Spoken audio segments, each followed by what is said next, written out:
बहुत बहुत नमस्कार। मैं डॉक्टर हिमांशु माथुर जयपुर रिहैब की ओर से आप सभी लोगों का स्वागत करता हूं। और इससे पहले कि मैं आगे बढ़ूं, मैं आप लोगों को एक बात सबसे पहले एक सॉरी कहना चाहूंगा कि बहुत लंबे समय से मेरा कोई वीडियो नहीं आया है। और इसी के साथ में एक पेशेंट एजुकेशन का वीडियो लेकर आया हूं अपर बैक पेन में। जी हाँ, आज हम जानेंगे कि पीठ का दर्द क्या होता है, कैसे होता है, और यदि पीठ का दर्द हो तो हमें घर पे रह करके क्या करना चाहिए। लेकिन यदि आपने अब तक भी हमारे चैनल को सब्सक्राइब नहीं किया है या हमारी वीडियोस को दूसरे को नहीं देखा है तो प्लीज आप पहले से सब्सक्राइब करें और साथ ही में नीचे जो बेल का बटन है उसे जरूर दबाएं। और हाँ, इसे दूसरे लोगों तक पहुंचाने में जरा भी देर नहीं कीजिएगा। सबसे पहले जानते हैं कि पीठ या अपर बैक कौन सा हिस्सा होता है।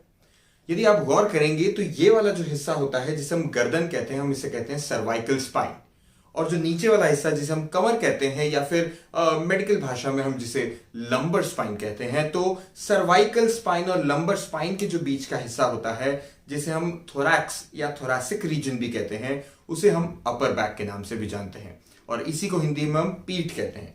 तो हर वो दर्द जो अपर बैक या पीठ में होता है हम उसे अपर बैक पेन कहते हैं। अब ये जो दर्द है, हम लोगों ने कई बार सुना है कि गर्दन में दर्द होना, कमर में दर्द होना, कमर के द्वारा पांव में जाना या गर्दन के द्वारा हाथों में जाना, तो ये बहुत कॉमन दर्द है। लेकिन अपर बैक पेन भी इनसे कम कॉमन नहीं है। इसका मतलब कि पीठ का दर्द भी उतना ही कॉमन है, पीठ का दर्द भी उतना ही इंपॉर्टेंट है जितना कि गर्दन दर्द या कमर दर्द होते हैं। कई बार ऐसा कहा जाता है कि कमर का दर्द या गर्दन का दर्द होता है उनकी वजह से अपर बैक या पीठ में दर्द हो सकता है। मैं बताना चाहूंगा ये बिल्कुल सही बात है। यदि आपको गर्दन में दर्द है तो भी आपकी पीठ में दर्द हो सकता है। यदि आपके कंधों में दर्द है तो भी आपको पीठ में दर्द हो सकता है। यदि आपका पोस्चर जो है लो बैक का वो भी ठीक नहीं है तो भी आपको पीठ में दर्द हो सकता है। अब हम जानने की कोशिश करते हैं कि अपर बैक पेन या पीठ दर्द के बहुत कॉमन सिम्टम्स क्या हो सकते हैं। आपको कब पता चलेगा कि ये आपका पीठ दर्द है। यदि इस थोरैक्स या पीठ वाले हिस्से में यदि आपको ऐंठन या अकड़ाहट महसूस हो, यानी कि स्टिफनेस या एकिंग पेन यदि आपको महसूस हो, और मूव करते हुए जब आप हिलने की कोशिश करें, रोटेट करने की कोशिश करें, आगे झुकने की कोशिश करें या पीछे जाने की कोशिश करें, तो मूवमेंट यदि पेन के साथ रुकावट पैदा कर रहा है तो जी हां, ये बिल्कुल पीठ दर्द या अपर बैक पेन हो सकता है।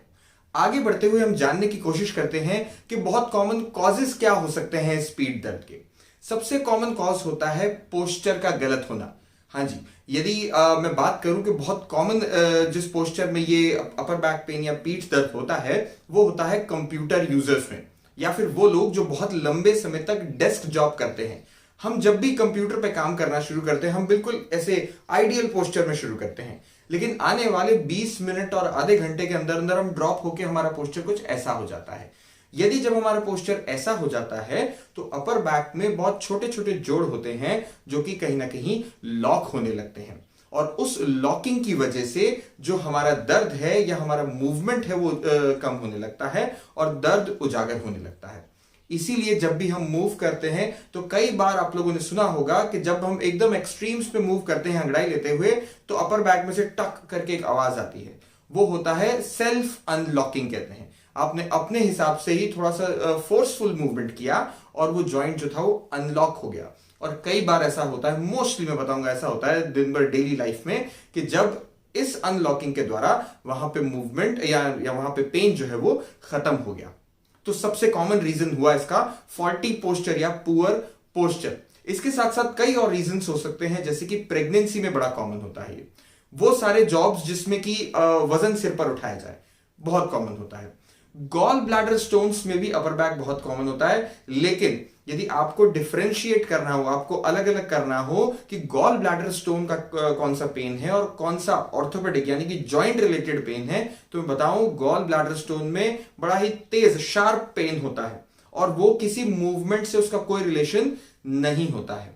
ठीक है, यदि मूवमेंट से दर्द बढ़ या घट रहा है तो इसका मतलब वो मस्क्यूलर है या फिर जॉइंट से रिलेटेड है। और यदि शार्प तीखा सा पेन हो रहा है जिसको कि आप लोकलाइज नहीं कर पा रहे हैं तो इसका मतलब, और उसका मूवमेंट से यदि कोई मतलब नहीं है, तो हो सकता है वो गॉल ब्लैडर स्टोन भी हो। आइए जानते हैं कि अब कौन सी ऐसी एक्सरसाइजेस हैं जो कि हम घर बैठे हुए कर सकते हैं जब हमें अपर बैक पेन हो। देखिए, पहली एक्सरसाइज है डब्ल्यू एक्सरसाइज। इसमें दोनों कोहनियों को फोल्ड करके एक डब्ल्यू का आकार बना लेंगे और फिर साथ ही दोनों हाथों को एक साथ 5 सेकंड के लिए उठाएंगे और 10 बार दोहराएंगे। दूसरी एक्सरसाइज है टी एक्सरसाइज, जिसमें दोनों हाथों को स्ट्रेट करके हवा में उठाएंगे, टी का आकार बनाएंगे और 5 सेकंड तक रोकेंगे। तीसरी एक्सरसाइज है वाई एक्सरसाइज। इसमें दोनों हाथों को कान के पास ले जाकर के वाई का आकार बनाएंगे और फिर दोनों हाथों को हवा में उठाएंगे कुल 5 सेकंड के लिए और 10 बार दोहराएंगे। अगली एक्सरसाइज में एक इलास्टिक रेजिस्टेंस बैंड हाथ में ले लेंगे और दोनों हाथों को सामने से उठा करके बैंड को खींचते हुए हाथों को साइड में ले जाएंगे। इसे भी कुल 10 बार दोहराएंगे।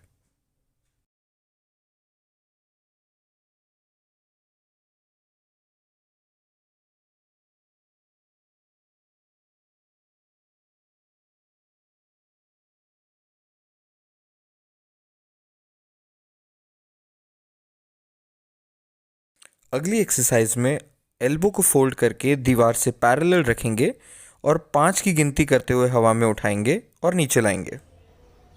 1 2 3 4 5 1 2 3 4 5।